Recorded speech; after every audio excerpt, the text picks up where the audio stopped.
semuanya, perkenalkan nama saya Maria Fantisia Monaniron, mahasiswa semester 3 Program Studi Pendidikan Kimia, Fakultas Keguruan dan Ilmu Pendidikan, Universitas Nusa Cendana Kupang, dengan NIM 21010600049. Di sini saya akan menjelaskan tentang identifikasi bahan kimia berbahaya sebagai pemenuhan tugas mata kuliah manajemen laboratorium.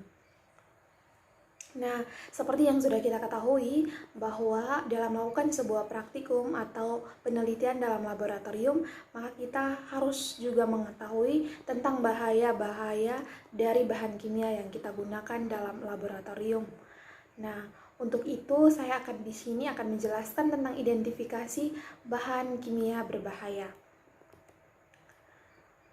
Ada 4 topik yang akan saya jelaskan. Yang pertama itu identifikasi bahan kimia berbahaya, kemudian yang kedua tingkat toksik atau tingkat keracunan dari tingkat rendah, tingkat sedang, dan tingkat tinggi, kemudian yang ketiga media perantara, dan yang keempat itu cara penanganannya.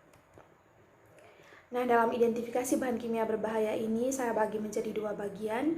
Yang pertama untuk identifikasi bahan kimia berbahaya untuk bahan kimia organik, kemudian yang kedua itu untuk bahan kimia anorganik. Langsung saja kita masuk kepada yang pertama itu tentang bahan kimia organik. Yang pertama di sini adalah aseton. Jadi aseton di sini adalah zat yang banyak ditemukan di cairan penghapus kuteks, pelitur mebel, serta wallpaper. Untuk tingkat keracunan aseton sendiri itu berada pada keracunan ringan atau tingkat rendah. Kemudian dengan gejala yang ditunjukkan itu sakit kepala, mual, muntah, lemas, dan sakit tenggorokan, serta dapat menyebabkan iritasi pada kulit dan mata. Kemudian untuk media perantaranya itu dapat melalui hidung ketika terhirup, melalui mulut jika tertelan, kemudian melalui mata jika terjadi kontak dengan mata, dan juga melalui kulit ketika terserap pada kulit. Kemudian untuk cara penanganannya, yang pertama itu ketika aseton terkena kulit, segera bilas dengan air selama 10-15 menit dengan air yang mengalir. Kemudian mengoleskan pelembab agar kulit tidak kering. Kemudian yang berikutnya, jika secara tidak sadar mata terpapar dengan aseton, segera bilas mata dengan air selama 10 menit. Setelah itu periksa mata ke dokter untuk mendapatkan penanganan lebih lanjut. Kemudian bahan kimia yang kedua yaitu benzen. Benzen adalah salah satu jenis bahan kimia yang tidak berwarna, memiliki aroma yang manis dan sangat mudah terbakar. Kemudian untuk tingkat keracunan benzen itu berada pada tingkat keracunan yang tinggi, karena apabila senyawa ini dihirup maka akan menyebabkan gejala pusing, gangguan detak jantung, penurunan kesadaran, dan bahkan kematian. Apabila terkontaminasi melalui makanan atau minuman, akan muncul gejala yaitu nyeri perut, kemudian muntah dan kejang-kejang, serta iritasi pada perut. Untuk media perantara pada benzen ini dapat melalui hidung jika dihirup, melalui mulut jika tertelan, kemudian melalui kulit jika terkena kulit, dan juga melalui mata jika terjadi kontak pada mata. Kemudian untuk cara penanganannya, yang pertama itu jika dihirup itu pindahkan pasien dari area yang terkontaminasi ke sumber udara segar. Kemudian jika tertelan jangan dimuntahkan. Jika terjadi muntah, condongkan pasien ke depan atau ke kiri untuk mencegah aspirasi. Kemudian hindarikan memberi susu, minyak, dan alkohol. Jika terjadi pada kulit atau paparan kulit, segera lepaskan semua pakaian dan alas kaki yang terkontaminasi dan bilas area yang terkena dengan banyak air mengalir. Kemudian jika bahan kimia terkena mata, segera basuh mata dengan air mengalir yang segar selama 15 menit. Kemudian yang ketiga itu bahan kimia etanol. Jadi etanol adalah jenis alkohol yang umumnya ditemukan di hampir semua produk rumahan. Mudah terbakar, menyebabkan iritasi mata, iritasi saluran pernapasan, dan menyebabkan pusing, ngantuk, dan juga perasaan muak. Jika terkena kontak dengan etanol murni dalam jumlah besar, akan menyebabkan gejala keracunan. Nah, untuk tingkat keracunan etanol sendiri itu tergolong rendah. Kemudian media perantaranya itu melalui hidung jika dihirup, melalui mulut jika tertelan, kemudian melalui kulit dan juga mata. Kemudian untuk cara penanganannya itu sama seperti cara penanganan 3 bahan yang sudah saya sebutkan terlebih dahulu. Jika terhirup itu pindahkan pasien ke udara segar.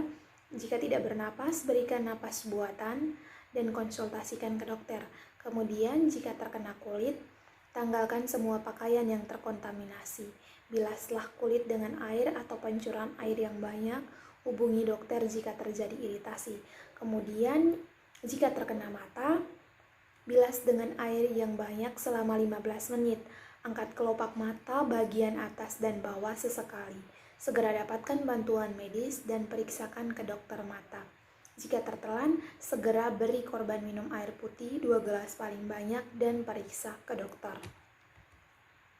Kemudian bahan kimia yang keempat yaitu formalin. Jadi formalin di sini adalah cairan tidak berwarna dengan bau yang kuat, membuat perih yang disebabkan oleh gas yang ada pada formaldehid dan dapat bersifat racun dan sangat mudah terbakar. Untuk tingkat keracunan formalin sendiri itu berada pada tingkat keracunan yang tinggi. Kemudian untuk media perantara dapat melalui kulit. Di sini dia menyebabkan iritasi dan dermatitis. Kemudian melalui hidung jika terhirup, menyebabkan iritasi hidung, sakit kepala, bronkitis, kemudian akumulasi di paru-paru. Kemudian untuk mulut jika tertelan, maka akan menyebabkan efek korosif pada mulut, lidah dan kerongkongan, muntah dan juga gagal ginjal. Dosis mematikan bagi manusia itu sekitar 1 ons atau 30 ml formalin.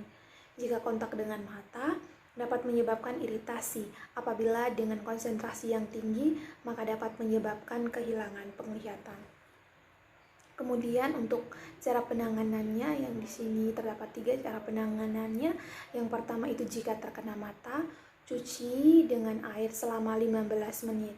Kemudian periksa ke dokter. Kemudian yang kedua itu jika tertelan itu memberikan solusi lemah amonia, maka putih telur atau susu dimuntahkan dengan memasukkan jari ke tenggorokan. Ulangi 3 kali dan konsultasi ke dokter. Kemudian jika terhirup, bawa korban ke udara segar dan berikan susu atau putih telur. Kemudian bahan kimia yang kelima yaitu toluena. Toluena di sini adalah agen pelarut yang banyak terkandung dalam cat, parfum, lem, tinta, serta produk pembersih rumah. Uap dari toluena yang terhirup manusia beresiko memicu gejala keracunan yang berkaitan dengan sistem saraf pusat seperti sakit kepala, mual dan muntah, pusing, mengantuk dan juga kelelahan. Paparan toluena dalam jangka panjang dapat menyebabkan iritasi mata dan sistem pernapasan. Kemudian untuk tingkat keracunannya, toluena merupakan bahan kimia berbahaya dengan tingkat keracunan yang rendah. Kemudian untuk media perantara itu melalui kulit, melalui mata, melalui hidung, serta juga dapat melalui udara. Ketika uapnya sudah tercampur dengan udara dan dekat dengan sumber api, maka zat akan mudah terbakar. Kemudian untuk cara penanganannya, yang pertama itu jika terjadi kontak dengan mata, segera siram dengan air bersih selama 15 menit. Kemudian segera lakukan tindakan medis. Kemudian jika terkontak dengan kulit, lepas pakaian yang terkontaminasi, cuci daerah yang terkontaminasi dengan sabun atau air, dan dapatkan perhatian medis jika iritasi atau kemerahan berkembang. Kemudian yang berikut itu tertelan, jangan berikan cairan apapun, jangan muntah, dan jika muntah terjadi, sandarkan korban ke depan untuk mengurangi aspirasi. Kemudian yang berikut, jika terhirup, bawa korban ke udara segar. Jika korban tidak bernapas, maka berikan napas buatan. Jika perlu, berikan alat bantu pernapasan dan bantuan medis. Kemudian untuk alkohol di sini berbentuk cair dan tidak berwarna. Jika dibiarkan di udara terbuka, mudah menguap dan mudah terbakar. Dapat menyebabkan gangguan mata yang berat. Jika kontak dengan mata menyebabkan iritasi pada kulit dan dapat menyebabkan kerusakan hati dan jantung. Untuk tingkat keracunan alkohol ini berada pada tingkat keracunan yang rendah, atau LDL sama dengan 1 dosis 400 mg per kilogram. Kemudian untuk media perantaraannya di sini dapat melalui kulit, mulut, mata, hidung, dan udara. Kemudian untuk cara penanganannya, untuk mata, periksa dan lepaskan lensa kotak. Untuk lensa kotak ini jika mata menggunakan lensa kotak, kemudian bilas dengan air selama 15 menit dengan mata terbuka. Kemudian untuk kulit, segera bilas kulit dengan banyak air. Kemudian jika hiruplah udara segar.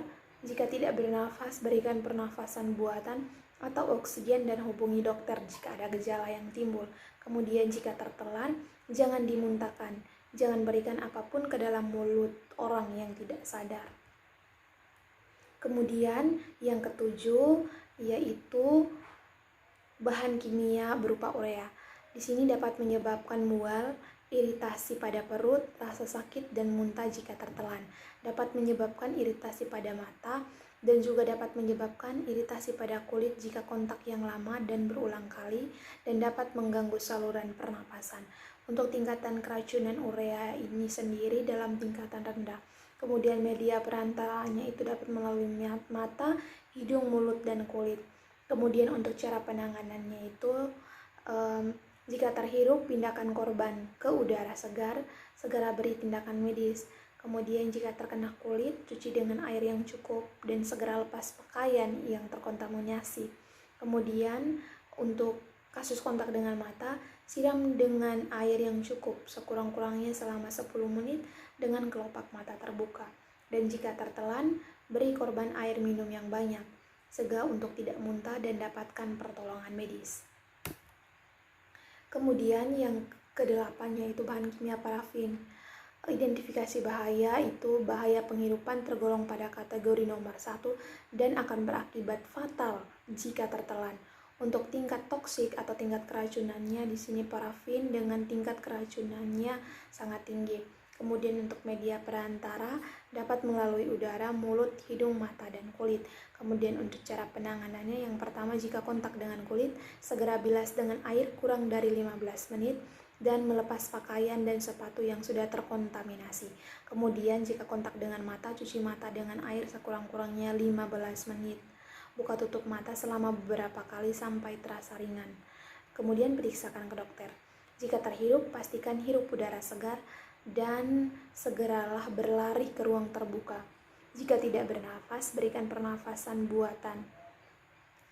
Jika tertelan, berikan beberapa gelas susu atau air. Muntah akan terjadi secara spontan, dan jika tidak sadarkan diri, hindarkan memasukkan apapun kepada orang yang tidak sadar.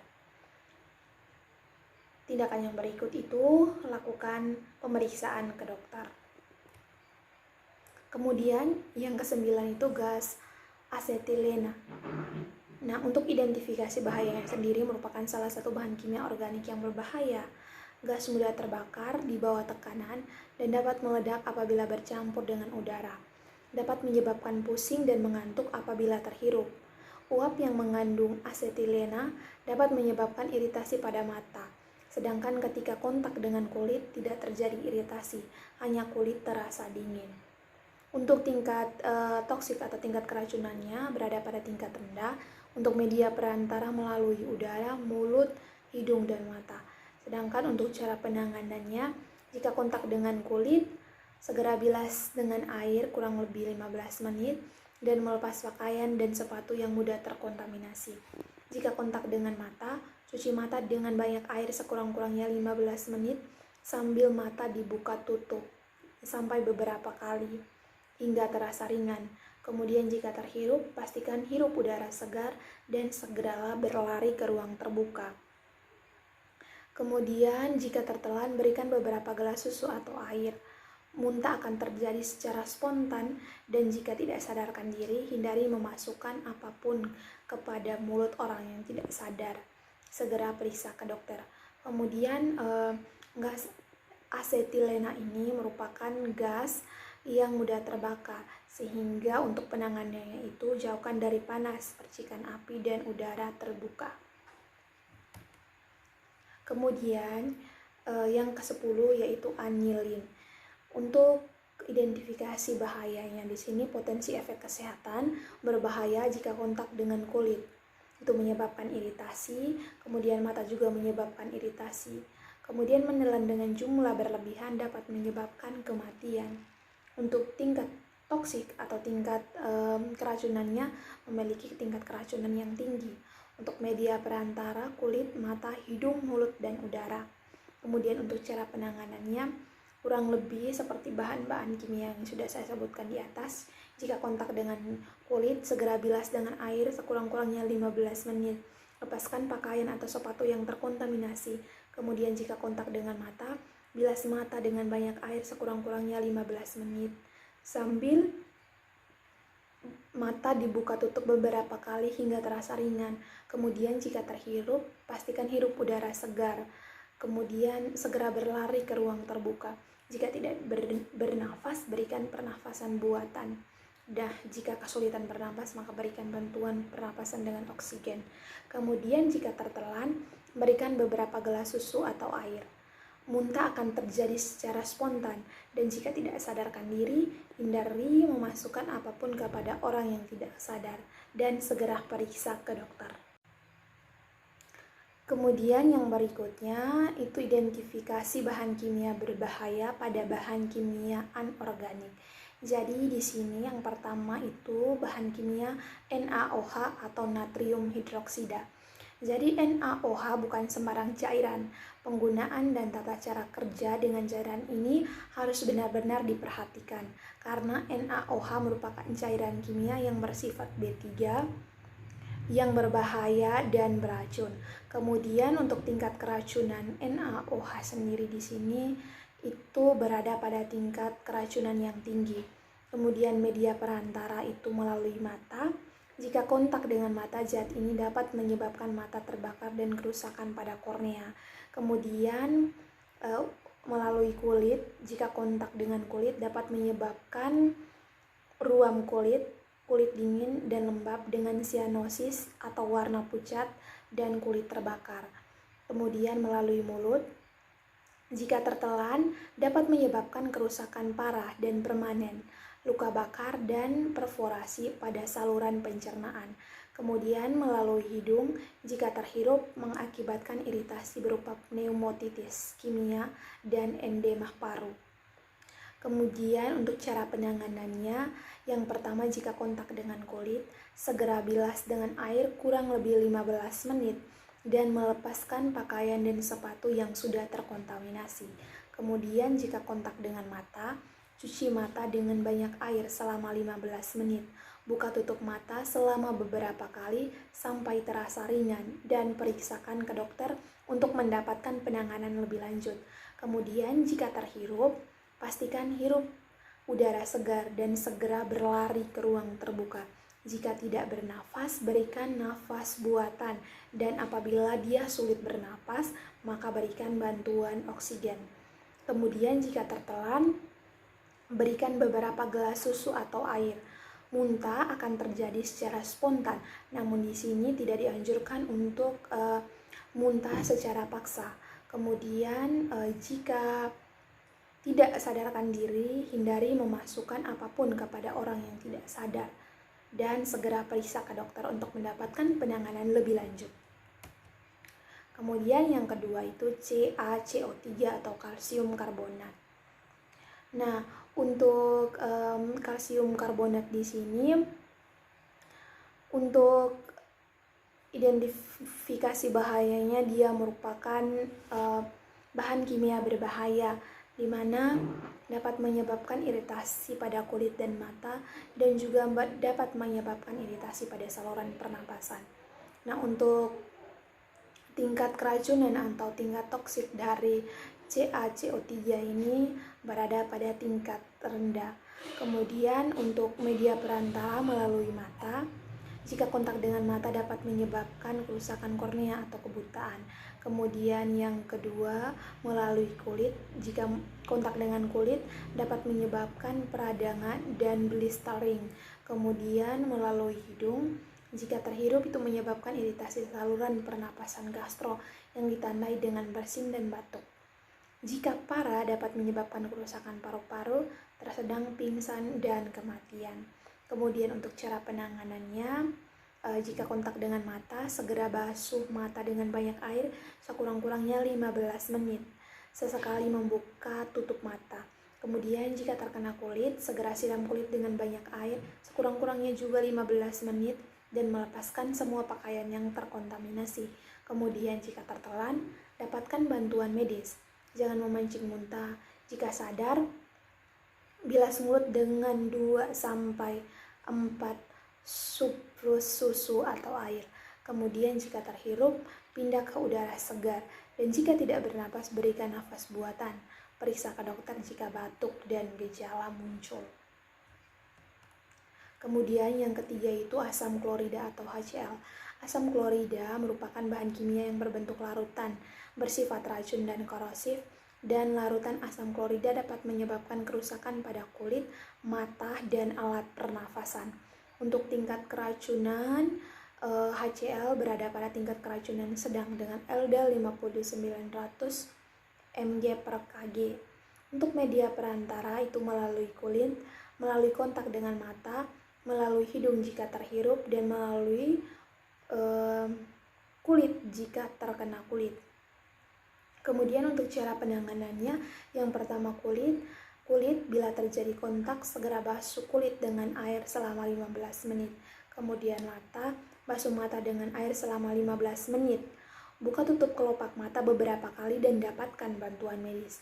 Kemudian jika tertelan, bila sadar beri 1-2 gelas air minum untuk pengenceran dan hindari pemanis buatan. Dan yang terakhir itu jika terhirup, segera pindahkan korban ke tempat yang cukup udara. Berikan pernafasan buatan atau oksigen sebagai alat bantu pernapasan. Kemudian yang keempat yaitu CO2 atau karbon dioksida. Karbon dioksida adalah bahan kimia yang tidak berwarna, tidak berbau, dan beracun, dan bukan gas yang mudah terbakar. Untuk tingkat keracunan CO2 sendiri, tingkat keracunannya sangat tinggi karena dapat menyebabkan kematian. Untuk media perantara melalui hidung, ketika menghirup gas CO dengan konsentrasi tinggi, berbahaya bagi pernapasan. Kemudian pada konsentrasi yang sangat tinggi dapat menyebabkan kejang-kejang, kehilangan kesadaran, dan bahkan kematian.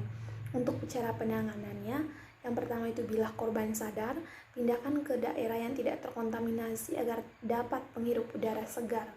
Kemudian hubungi dokter. Dan bila korban tidak sadar, pindahkan ke daerah yang tidak terkontaminasi dan berikan bantuan pernapasan serta hubungi dokter untuk mendapatkan penanganan lebih lanjut. Kemudian yang berikut, kalsium hidroksida. Kalsium hidroksida adalah bahan kimia berupa kristal tak berwarna atau bubuk putih dan bersifat racun dan berbahaya. Untuk tingkat keracunan, kalsium hidroksida berada pada tingkat keracunan rendah dengan LD 57.340 mg per kg. Untuk media perantaraannya itu dapat melalui kulit, yakni dapat menyebabkan peradangan dan blistering. Kemudian mata, jika kontak dengan mata akan menyebabkan kerusakan kornea atau kebutaan, dan peradangan pada mata dengan gejala mata kemerahan, pengairan, dan gatal-gatal. Ketika dihirup akan menyebabkan iritasi pada saluran pernapasan. Kemudian untuk cara penanganannya, jika terjadi kasus kontak dengan mata, segera siram mata dengan banyak air selama 15 menit. Kemudian terjadi kasus kontak dengan kulit, segera bilas kulit dengan air selama 15 menit dan lepaskan pakaian yang sudah terkontaminasi. Kemudian jika terhirup, lepaskan ke udara segar. Jika tidak bernapas, berikan pernapasan buatan, dan jika kesulitan, berikan bantuan oksigen dan segera hubungi dokter untuk mendapatkan penanganan lebih lanjut. Kemudian yang berikutnya adalah amonia. Amonia adalah jenis bahan kimia yang berbahaya yang dapat menyebabkan iritasi dan korosi, bronkitis, batuk, napas tersengal, nyeri lambung tidak sadar, muntah berdarah, mual, kejang-kejang, endema paru, kematian, dan risiko kebutaan. Untuk tingkat keracunan amonia, Di sini amonia adalah bahan kimia berbahaya dengan tingkat keracunan yang tinggi karena dapat menyebabkan kematian jika tertelan. Kemudian untuk media perantara itu dapat melalui hidung jika terhirup, kemudian dapat melalui mulut jika tertelan, dapat melalui kulit jika terjadi kasus kontak dengan kulit, dan dapat melalui mata jika terjadi kasus kontak dengan mata. Kemudian untuk cara penanganannya, jika terhirup itu hirup udara segar dan hubungi dokter. Kemudian jika terjadi kasus kontak dengan kulit, segera bilas kulit dengan air selama 15 menit dan tanggalkan semua pakaian yang terkontaminasi. Kemudian jika tertelan, beri air minum pada korban paling banyak 2 gelas dan hindari muntah. Lakukan tindakan medis. Kemudian jika terjadi kasus kontak dengan mata, bilas mata dengan air selama 15 menit dan dapatkan bantuan medis dengan segera. Kemudian yang berikutnya, yang ketujuh, yaitu FeCl3 atau besi klorida. FeCl3 adalah bahan kimia yang sangat berbahaya dalam kasus menelan karena dapat menyebabkan kerusakan paru-paru, tersedak pingsan, dan kematian, dan sedikit berbahaya bagi kasus kontak kulit dan mata. Bahan kimia ini tidak mudah terbakar. Untuk tingkat keracunan, FeCl3 sendiri merupakan bahan kimia berbahaya pada tingkat keracunan yang tinggi, di mana LD50 900 mg per kg. Kemudian untuk media perantara itu melalui kulit jika tertelan, melalui hidung jika dihirup, kemudian melalui mata jika terjadi kasus kontak dengan mata, dan melalui kulit jika terjadi kasus kontak dengan kulit. Kemudian untuk cara penanganannya, untuk kasus kontak dengan mata, segera basuh mata dengan air selama 15 menit dan jangan gunakan salep mata. Kemudian untuk kasus kontak dengan kulit, segera bilas dengan air selama kurang lebih 15 menit dan lepaskan segera pakaian yang terkontaminasi. Kemudian jika terhirup, dapatkan udara segar, longgarkan pakaian yang ketat. Jika sulit bernapas, berikan dengan bantuan oksigen. Dan jika tidak bernapas, berikan napas buatan. Kemudian yang terakhir itu jika tertelan, jangan memaksakan muntah. Periksa bibir dan mulut untuk memastikan apakah ada jaringan yang rusak, dan segera hubungi dokter. Kemudian yang ke-8 yaitu asam sulfat atau H2SO4. Jadi di sini H2SO4 adalah zat kimia yang sangat kuat dan bersifat korosif. Untuk tingkat keracunan, asam sulfat sendiri itu berbahaya dengan tingkat keracunan sedang. Kemudian untuk media perantara itu melalui kulit jika terjadi kasus kontak dengan kulit yang menyebabkan luka kulit terbakar yang berat. Kemudian melalui mulut jika tertelan yang dapat menyebabkan mual, muntah, diare, dan setelah dalam waktu lama dapat menyebabkan pyloric stenosis. Kemudian melalui hidung jika dihirup, dan jika dihirup ini akan menyebabkan kerusakan membran lendir di mulut, hidung, tenggorokan, dan paru-paru, dan mata. Jika terjadi kasus kontak dengan mata dapat menyebabkan kerusakan kornea. Kemudian untuk cara penanganannya, yang pertama itu terhirup, pindahkan korban ke udara segar dan segera beri tindakan medis. Kemudian kulit, jika terjadi kasus kontak dengan kulit, cuci kulit segera dengan air yang cukup, sekurang-kurangnya 15 menit. Kemudian lepaskan juga pakaian yang sudah terkontaminasi. Kemudian untuk mata, jika terjadi kasus kontak dengan mata, siram dengan air yang cukup sekurang-kurangnya selama 15 menit atau 10 menit dengan kelopak mata terbuka agar terasa lebih ringan. Kemudian jika tertelan, itu beri korban air minum yang banyak. Cegah untuk tidak muntah dan dapatkan pertolongan medis. Kemudian yang berikut yaitu natrium klorida atau NaCl, merupakan bahan kimia yang mudah terbakar, menyebabkan iritasi pada mata, iritasi pada kulit, dan iritasi pada saluran pernafasan. Dan jika tertelan menyebabkan depresi, mengantuk, dan menunjukkan gejala-gejala racun. Kemudian untuk tingkat keracunan atau tingkat toksik itu berada pada tingkat keracunan yang sedang. Kemudian media perantaranya itu mendapat melalui hidung, mata, kulit, dan udara.